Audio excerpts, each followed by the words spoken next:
Hello student, Chavda sir lecture के YouTube channel में आपका स्वागत है।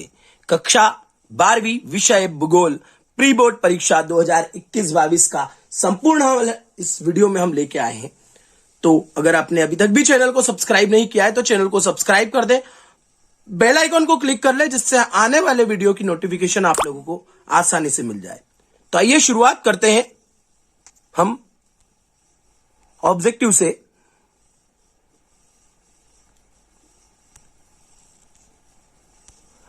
तो सबसे पहले देखते हैं ऑब्जेक्टिव। निम्नलिखित कथनों के सही विकल्प चुनिए।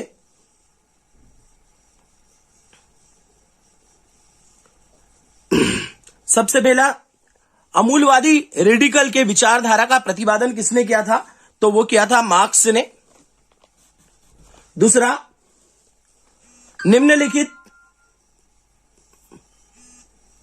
निम्नलिखित में से विश्व की सर्वाधिक जनसंख्या वाला देश आप सभी जानते होंगे चीन होता है।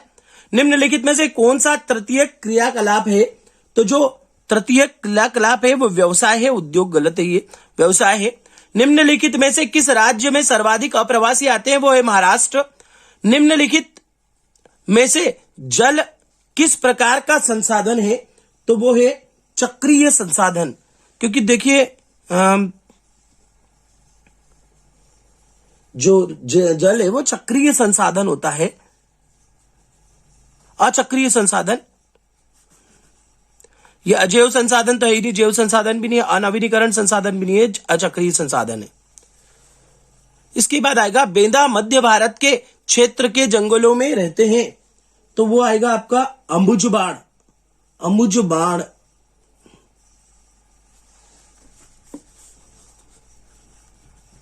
अंबुज माड़ एरिया में रहते हैं बेंदा।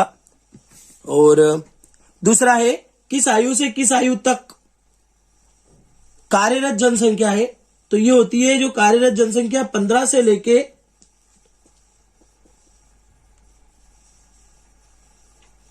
59 वर्ष तक। 15 से 59। भारत विश्व व्यापार संघ के में से एक रहा है, वो रहा है संस्थापक।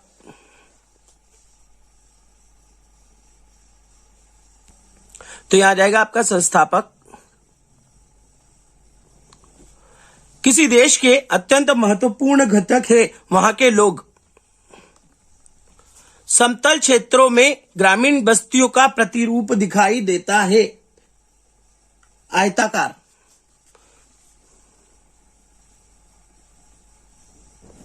ठीक है, तो ये हमने आपके सही विकल्प और रिक्त स्थान यहां तक दिए हैं।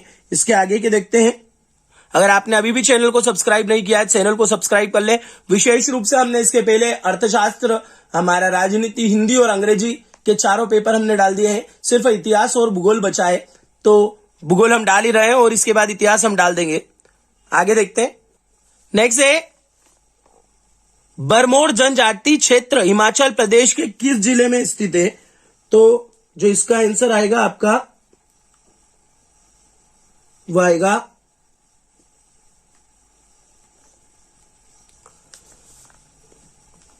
चंबा जिले में स्थित है। इसके बाद जोड़ी देखते हैं।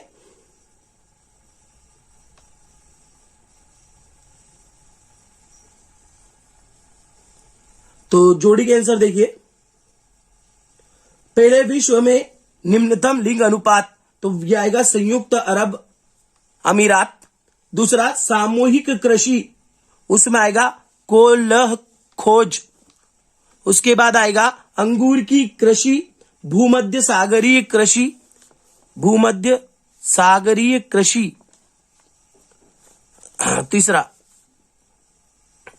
खाद्यान्न फसल गेहूं और परंपरागत ऊर्जा का संसाधन कोयला। इसके बाद एक वाक्य में उत्तर देखते हैं। तो एक वाक्य के उत्तर देखिए।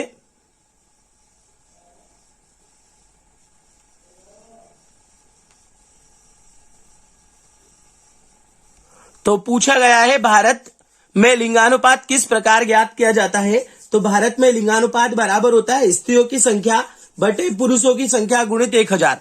स्त्रियों की संख्या स्त्रियों की संख्या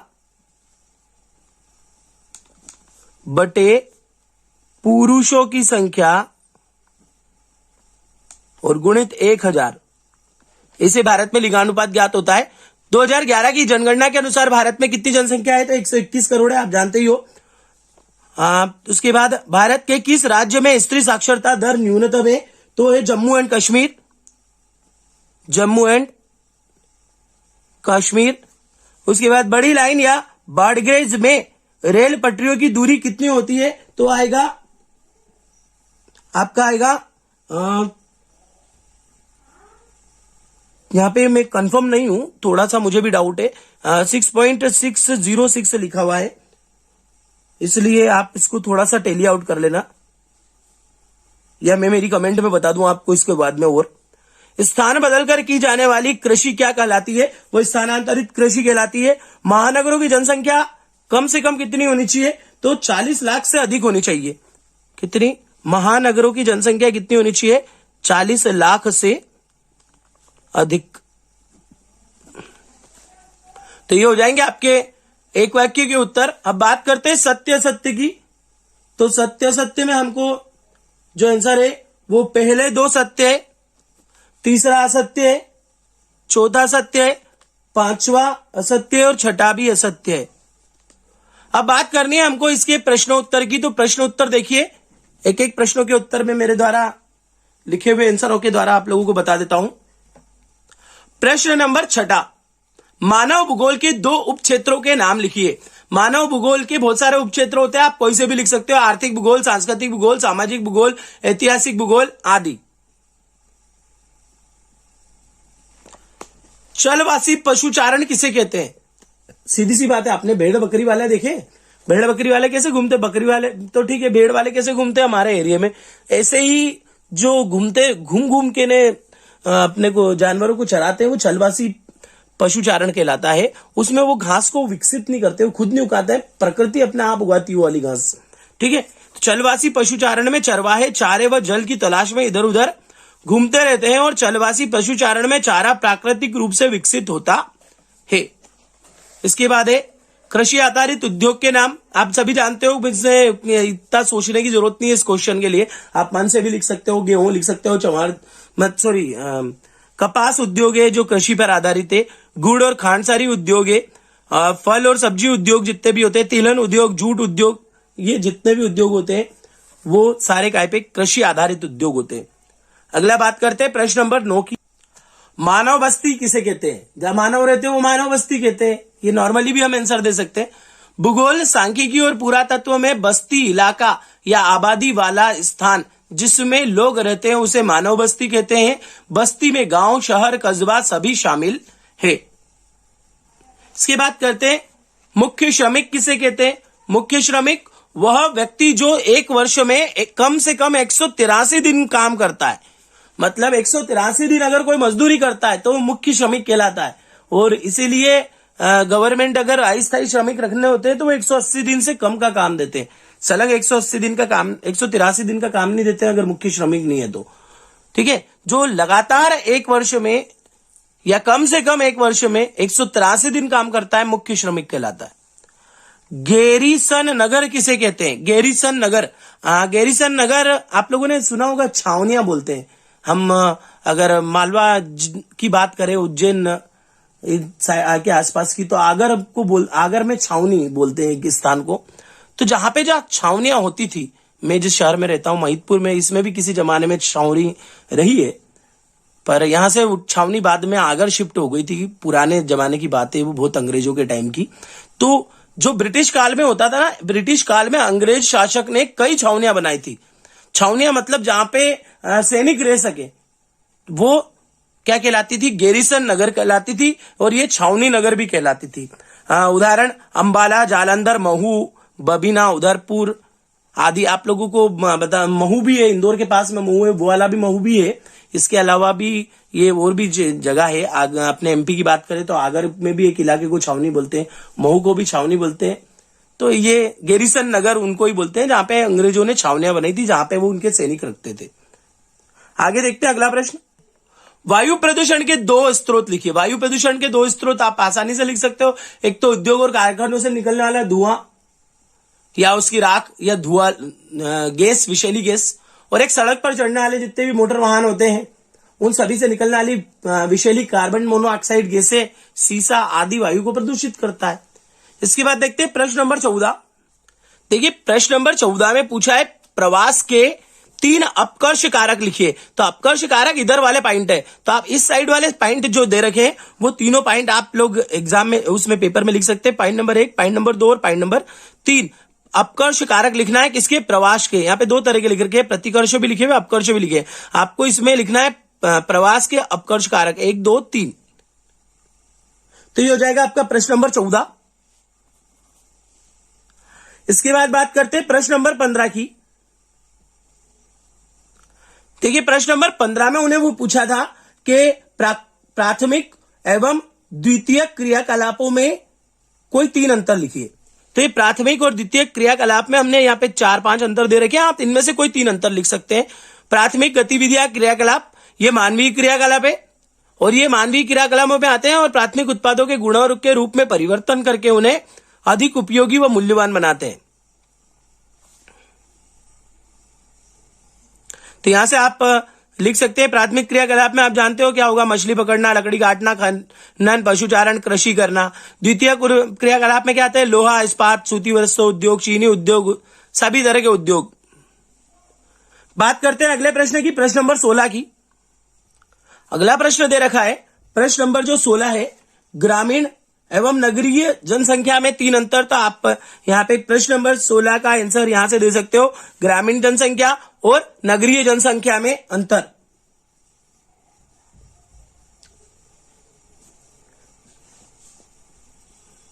तो ये हो जाएगा हमारा प्रश्न नंबर 16 का आंसर। प्रश्न नंबर 17 का आंसर देखते हैं हम। जो अगला प्रश्न दे रखा है प्रश्न नंबर 17। प्रश्न नंबर 17 दिया है बंजर व व्यर्थ भूमि तथा कृषि योग्य भूमि में अंतर। तो ये बंजर और व्यर्थ भूमि और कृषि योग्य भूमि में अंतर हो गया आपका। प्रश्न नंबर 17 कंप्लीट हुआ हमारा यहाँ पे। इसके बाद देखते हैं प्रश्न नंबर 18। तब तक आप इस प्रश्न नंबर 17 को नोट कर लीजिए। इसके बाद हम प्रश्न नंबर 18 देखते हैं। यह अनुपजाऊ भूमि है जो कृषि के योग्य नहीं होती है और यह उपजाऊ भूमि होती है जो जिसमें कृषि की गई हो। आधुनिक प्रौद्योगिकी की मदद से इसे कृषि योग्य नहीं बनाया जा सकता है, जबकि इसको कृषि योग्य बनाया जा सकता है। व्यर्थ पड़ी हुई भूमि में भी ध्यान रखना है इस बात का, व्यर्थ पड़ी हुई भूमि को भी कृषि योग्य बनाया जा सकता है, पर शर्त यह है कि उससे पहले से कहीं ना कहीं फसल ली हुई होगी तो ही बनाया जा सकता है। ऐसा नहीं बंजर जो नेठू बंजर पड़ी हुई होती है उसको पहाड़, मरुस्थल, ये जो है इनको नहीं बनाया जा सकता। ठीक है, तो बात अगले प्रश्न करते हैं, प्रश्न नंबर 18। देखिए प्रश्न नंबर जो हमारा 18 है, भारतीय राष्ट्रीय जल नीति की 2002 की कोई 4 विशेषताएं। तो ये 4 विशेषताएं हमने आपके स्क्रीन के सामने रख रखी है। इसकी 4 विशेषताएं क्या थी वो देख सकते हैं आप। भारतीय राष्ट्रीय जल नीति 2002 के द्वारा जल आवंटन की प्राथमिकताएं निम्न क्रम में दी गई है। पेयजल, सिंचाई, जल शक्ति, नौकायान, औद्योगिक तथा अन्य उपयोग। इसकी विशेषताएं जो लक्षण है वो भी दे रखे हैं। पहला, यह पेयजल के स्रोत का कोई भी विकल्प नहीं है, मतलब इसमें पेयजल की कोई उपयोग नहीं थी, सिर्फ सिंचाई के लिए था। दूसरा, समस्त मानव और अन्य प्राणियों को पेयजल उपलब्ध कराने की पहली प्राथमिकता होनी चाहिए। तीसरा, भूमजल के शोषण को सीमित और नियमित करने के लिए उपाय करने चाहिए और पृष्ठ जल और भूमजल दोनों की गुणवत्ता सुधारने के लिए एक चरणबद्ध कार्यक्रम शुरू किया जाना चाहिए। तो ये 4 पॉइंट इसके थे। तो ये हो गया हमारा प्रश्न नंबर कौन सा? 18। अब बचता है प्रश्न नंबर 19 और प्रश्न नंबर 20। दोनों प्रश्नों में हमारे क्या दे रखे हैं? नक्शे होंगे, तो वो भी बता देता हूं मैं आप लोगों को। हाँ देखिए, आप लोग नक्शे जो है वो मोबाइल कैमरे के सामने सही से आने वाले नहीं है, तो आप लोग इनको प्रश्न बैंक या अन्य कोई आपके पास माध्यम हो उसके माध्यम से आप लोग लिख लें या देख लें उसको। 2 मानचित्र दिए गए हैं एक पेपर में आपके, एक हिंद महासागर, न्यूजीलैंड, ध्रुव क्षेत्र, सिंगापुर बंदरगाह और न्यूयॉर्क शहर, एक मतलब विश्व का है और दूसरा काय का है? इंडिया का है। तो इनमें से आप कोई सा भी, दोनों ही बनाने, प्रश्न नंबर 19 में भी बनाना है, प्रश्न नंबर 20 में भी बनाना है। तो आप किसी भी गाइड के माध्यम से या आपके पास प्रश्न बैंक हो और उसका हल हो आपके पास, तो उसके माध्यम से, आपके विद्यालय में अगर करवाया हो तो उसके माध्यम से आप इसको बना दें। क्योंकि यहाँ पे इतने छोटे, अगर बोर्ड पे मैं समझाता तो जरूर बता पाता, पर यहाँ पे समझाना थोड़ा सा, उसमें क्या है कि वो क्वालिटी नहीं आ पाएगी, इसलिए मैं उसको नहीं बता रहा हूँ। ठीक है, उसके लिए हम माफी चाहेंगे आप लोगों से, और आप अगले वीडियो का इंतजार कीजिए। इस वीडियो को हम यहीं समाप्त करते हैं। अगर आपने अभी भी चैनल को सब्सक्राइब नहीं किया है तो चैनल को सब्सक्राइब करें, बेल आइकन को क्लिक करें, जिससे आने वाले वीडियो की नोटिफिकेशन आपको आसानी से मिल जाए। धन्यवाद।